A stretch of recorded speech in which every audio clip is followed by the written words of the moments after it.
আজকে ঘুম থেকে উঠেই দেখি আব্বু একটা বড় শোল মাছের শুটকি নিয়ে আসছে। আমার ভীষণ পছন্দের একটা শুটকি মাছ। খুব দ্রুত আমি এটা কাটার জন্য বসে গেলাম। গাইস, আপনারা দেখতেই পাচ্ছেন এটা কত বড় একটা শোল মাছের শুটকি মাছ। আমাদের বাসার সবাই এই শুটকি মাছটা খেতে ভীষণ পছন্দ করে। আমার মনে হয় খুঁজেই পাওয়া যাবে না যে শুটকি মাছ পছন্দ করে না এমন মানুষ আছে। হাতে গোনা 1-2 জন থাকলেও থাকতে পারে।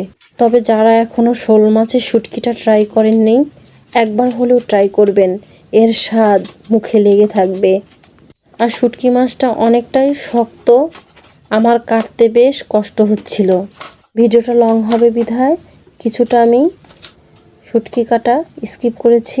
দেন গাইস, দেখতেই পাচ্ছেন শুটকিগুলো আমার অলমোস্ট কাটা হয়ে গিয়েছে। আর ফুটন্ত গরম পানিতে আমি আধা ঘন্টার জন্য ভিজিয়ে রেখেছিলাম।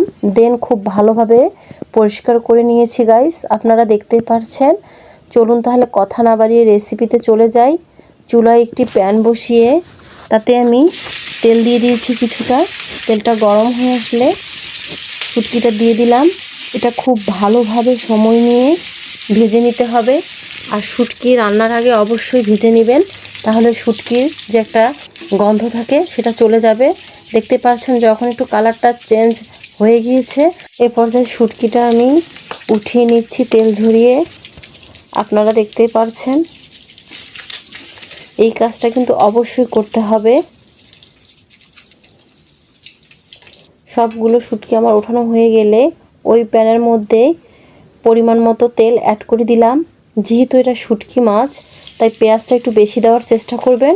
আমি 2 কাপের মতো পেঁয়াজ কুচি দিয়ে দিয়েছি। পেঁয়াজটা এখন আমি ভেজে নিয়েছি। হালকা কালার চলে আসলে এর মধ্যে অ্যাড করে দিলাম 4 টেবিল চামচ মরিচের গুঁড়ো, দিয়ে দিলাম পরিমাণ মতো হলুদের গুঁড়ো, দিয়ে দিলাম পরিমাণ মতো মরিচের গুঁড়ো, দিয়ে সামান্য একটু ভেজে নিয়েছি।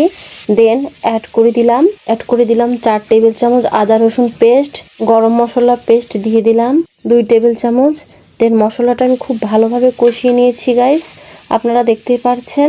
ভালোভাবে মশলাটা কষানো হয়ে গেলে এ পর্যায়ে আমি আগে থেকে পরিষ্কার করা শুটকিটা দিয়ে দিলাম। দেন খুব ভালোভাবে সময় নিয়ে কষিয়ে নিচ্ছি। আপনারা দেখতে পাচ্ছেন কষাতে শুটকির কালারটা অনেকটা চেঞ্জ হয়ে গিয়েছে।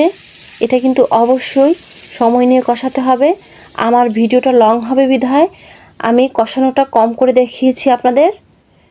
এখন পরিমাণ মতো পানি অ্যাড করে দিলাম।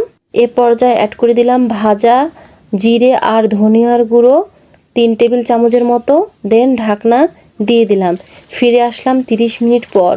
দেখতেই পাচ্ছেন গাইস, অলমোস্ট তরকারিটা আমার হয়ে গিয়েছে। এখন আমি পরিবেশন করে নিয়েছি। কতটা লোভনীয় হয়েছে আমার শোল মাছের শুটকি ভুনা। আপনারা একবার হলো এই রেসিপিতে ট্রাই করে দেখবেন, ইনশাল্লাহ ভালো লাগবে। আমার রেসিপিগুলো ভালো লাগলে লাইক কমেন্ট শেয়ার করে পাশে থাকবেন।